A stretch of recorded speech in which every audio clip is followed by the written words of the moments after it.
আমি আজকে একটা ভিডিও নিয়ে আসলাম আমার গোলাপ গাছের 2 রকমের কালারের গোলাপ। একই গোলাপ 2 রকম কালার হয়। এই যে দেখতে পাচ্ছেন গোলাপ ফুলটা কত সুন্দর হয়েছে, পিছনে ডিপ পিঙ্ক, সামনে কিন্তু হালকা পিঙ্ক।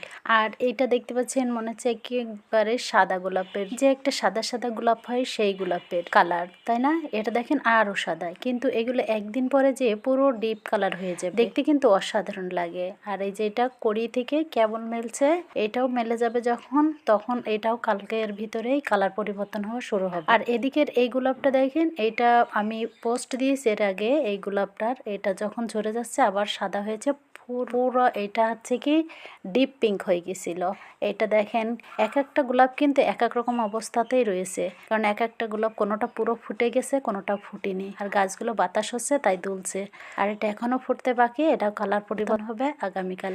এটা দেখছেন, বুঝতেই পারছেন, দেখেন কেমন করে কালার পরিবর্তন হয়। আসলে অবিশ্বাস্য, আমার এই গোলাপটা অনেক সুন্দর, গোলাপটা দেখতে অনেক ভালো লাগে, আর 12 মাস ফুল হয়। কার কার আমার মতো এরম গোলাপ ফুল পছন্দ তারা অবশ্যই কমেন্ট করবে। আমার গোলাপ গাছের গোলাপ রানীদের কেমন হলো, ধন্যবাদ।